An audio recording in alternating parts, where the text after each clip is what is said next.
The forest floor beneath their tent felt softer each night, like something was rising toward them. They had chosen the place precisely because no one else would. No trail signs, no cut stumps, no ranger maps that bothered to name it.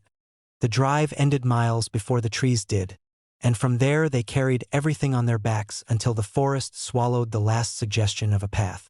The air grew colder with every step, not wind cold, but the kind of chill that seemed to come up from the ground itself, as if the soil remembered night better than the sky did. By the time they stopped, dusk had already blurred the trees into dark pillars. The campsite was a shallow basin ringed by roots and ferns, the ground level enough for a tent but uneven underfoot, springy in places where fallen needles had piled for decades. When they pressed their boots down, the earth sighed softly and rose back into shape. Eli joked that it felt like stepping on a mattress that had forgotten how to be firm. Mara laughed, but she tested the ground again with her heel before setting the tent stakes. That first night, the forest was loud with its own breathing. Wind threaded through the canopy, branches rubbed together with the sound of distant whispers, and something small skittered through the undergrowth and then went still. Inside the tent, the nylon walls snapped and relaxed as the temperature dropped. Cold seeped in through the floor, numbing their feet, and the soil beneath them felt damp but solid, a compacted layer that pressed back when they shifted. They slept poorly, waking often to the unfamiliar silence that followed each gust of wind, to the way the ground seemed to hold the cold longer than the air. When dawn came, it was thin and gray, filtering through fog that hung knee-high and smelled of rot and wet leaves. The first anomaly was easy to dismiss. Eli noticed it while packing away their cooking gear.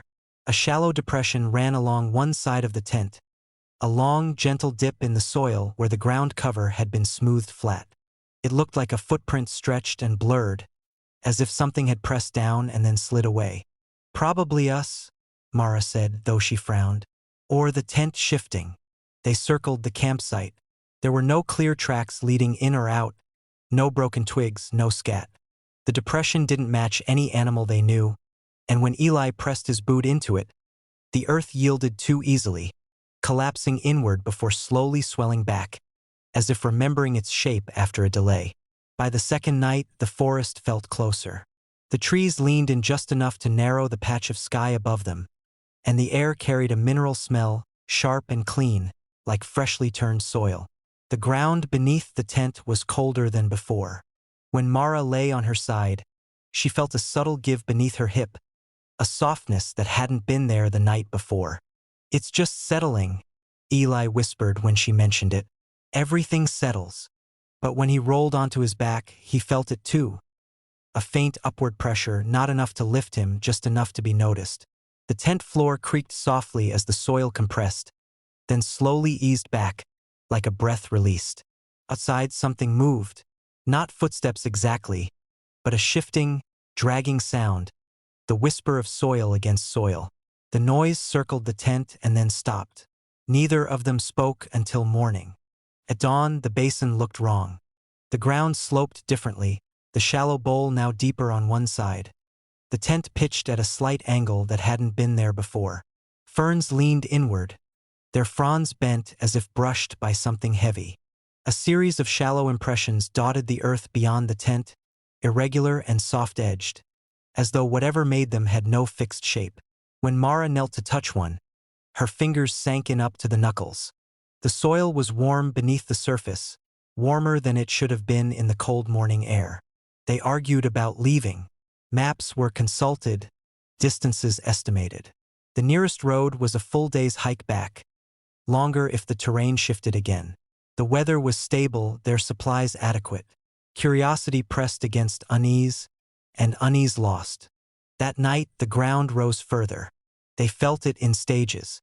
First, a gentle swelling beneath the tent floor, like an air mattress being slowly inflated. The nylon fabric stretched and whispered, seams ticking softly as they took on strain. Then came the sound, a low, wet compression, the subtle grind of soil being displaced. Eli braced his hands against the ground, feeling the resistance give way beneath his palms. "Mara," he said, and his voice shook. The pressure eased, then resumed higher this time. The tent stakes groaned. Somewhere nearby, a tree root snapped with a dull crack.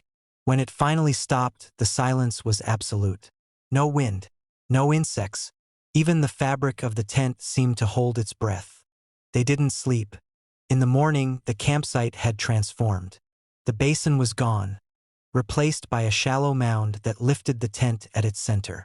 The ground rose smoothly, as if sculpted from beneath, and the surrounding forest floor sloped away in all directions.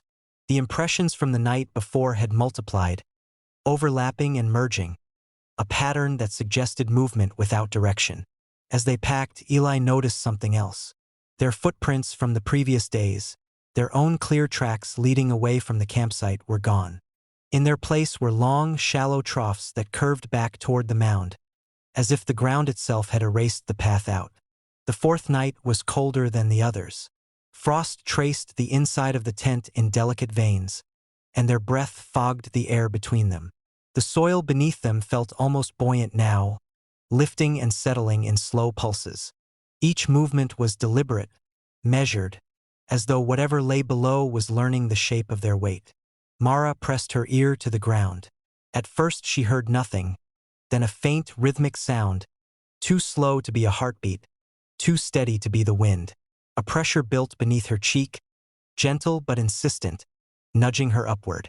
"It knows we're here," she whispered. The tent floor split at the seam just before dawn. Not torn, not ripped, but eased apart, the stitching unraveling as if teased loose from below. Cold air rushed in, carrying the scent of deep earth and something older, something that had never known the surface. The ground rose one last time. Eli felt himself lifted, the tent sagging and folding as the soil swelled beneath it. The nylon walls stretched translucent, light filtering through from above as the forest receded, the trees sliding down the sides of the mound. The pressure was steady, inexorable, lifting them higher, closer to whatever shape the ground was becoming. When the movement stopped, the forest was quiet again. From a distance, the clearing looked unchanged. A patch of undisturbed trees, ferns reclaiming the space where a tent had once stood. The ground was smooth and level, soft with needles and leaves. No tracks led in or out. Deep beneath the forest floor, where the soil held the memory of weight and warmth, the earth settled, content, and waited for night. Their campfire cast shadows that didn't match their movements. They found the clearing by accident, or so it felt later, when accident seemed like the wrong word. There were no trails anywhere near it. No blazes on trees, no compacted dirt where boots had passed, no fire rings built by strangers who wanted the forest to feel smaller. The clearing sat in a shallow hollow, surrounded by tall pines whose branches tangled high overhead, turning the sky into a broken lattice of stars. The cold came early. As soon as the sun dipped behind the trees, the air sharpened, pressing against their skin and slipping down their collars. They built the fire quickly, hands stiff, fingers clumsy with numbness. When the flame caught, it did so eagerly, snapping and crackling as resin pockets burst inside the wood.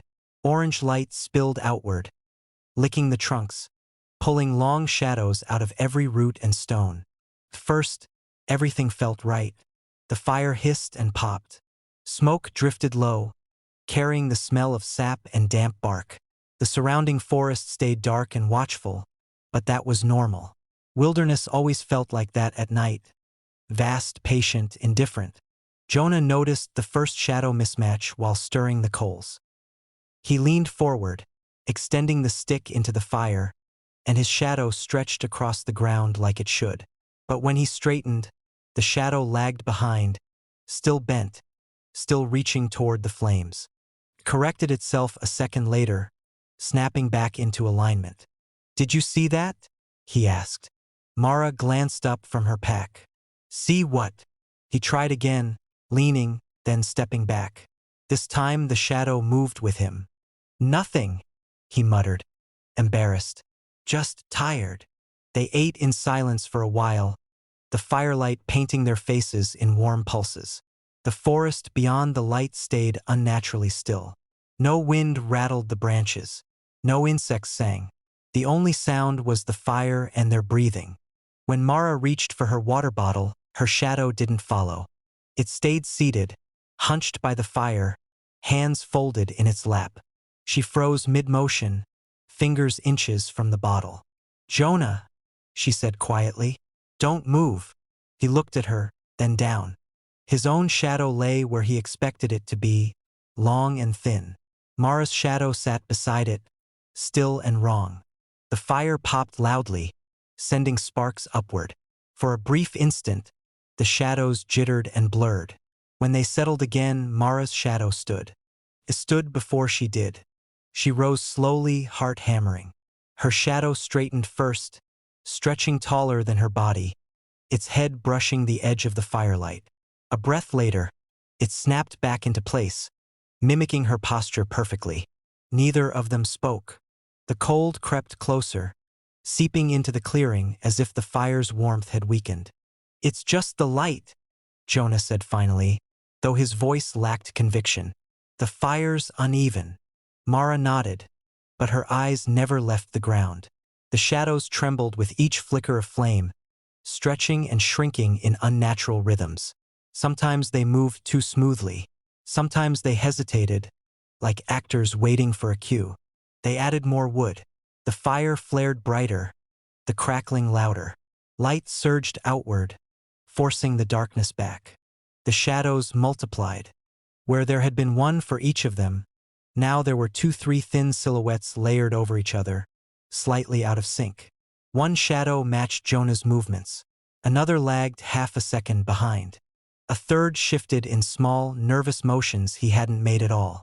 Mara's shadows did the same, overlapping and separating, brushing against each other like strangers in a crowd. She lifted her arm. One shadow lifted with her.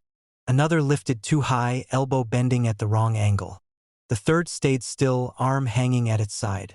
The fire crackled sharply, and the shadows rearranged themselves again, snapping into new positions that felt intentional, deliberate. "Let's put it out," Mara said. "We can use the lantern." Jonah reached for the water, heart pounding. As he did, his shadow reached first, its hand plunging into the firelight before his own moved. The flames dimmed suddenly, as if smothered by something unseen. He jerked his hand back. The shadow didn't. It lingered near the fire, fingers splayed, absorbing the light. The flames bent toward it, stretching, thinning, as though drawn by gravity. The forest around them groaned, a low, shifting sound, like trees settling under weight. Somewhere beyond the clearing, something moved through the undergrowth, slow and heavy, though no shape appeared. "Don't," Mara whispered. "Don't let them touch the fire." But the fire was already changing. Its light grew uneven, pulsing in slow waves. Shadows detached from their feet and drifted outward, sliding across the ground toward the trees. They stretched along trunks, climbed bark, pooled in hollows between roots. Some merged together, forming shapes too tall, too broad to belong to any human body. One shadow stepped closer to Mara. She stepped back. The shadow stepped forward again, matching her distance perfectly, its head tilted as if curious. Its outline sharpened, edges crisp and dark, blocking the firelight behind it. "You see that, right?" Jonah asked. Mara nodded, tears shining in her eyes. "They're watching us." The shadows began to anticipate them. When Jonah shifted his weight, one shadow moved first, already stepping where he was about to step. When Mara turned her head, a shadow turned ahead of her, facing the direction her eyes were still traveling toward. The fire popped loudly, and a shower of sparks rose. For a heartbeat, the shadows flickered out of existence. Relief surged. Then they returned, closer than before. The shadows now stood between them and the fire, tall and overlapping, cutting off the warmth. The clearing felt suddenly vast and empty, the cold pressing in from all sides. "We have to leave," Jonah said. "Now." He grabbed his pack. His shadow didn't follow. Instead, it stayed behind, reaching toward the fire, swelling as it absorbed more of the light. Other shadows gathered around it, feeding, thickening, their edges blurring as they merged into a single, towering silhouette. Mara took a step toward the edge of the clearing. Her shadow stepped the other way. She stumbled, yanked back as if caught on something, though nothing touched her. The ground beneath her feet felt wrong, slick, unsteady, as if the earth itself had shifted. "Jonah!" she cried. He lunged for her, grabbing her wrist. Their shadows surged together, tangling, knotting into a mass that writhed between them and the fire. The flames guttered, dimming to embers as the shadows drank in the last of the light. Darkness rushed the clearing. Not total darkness. There was still starlight, faint and distant, but the shadows remained visible, darker than the night itself, moving with purpose now. In the brief, dying glow of the fire, Jonah saw it clearly. The shadows weren't copies. They were rehearsals. The fire went out completely. When dawn came, pale and cold, the clearing was empty. No fire ring, no footprints, no sign of a campsite at all. Only long, dark stains on the ground, stretched toward the trees. Shadows burned so deep into the earth they remained long after their owners were gone, waiting for the next light to teach them how to move.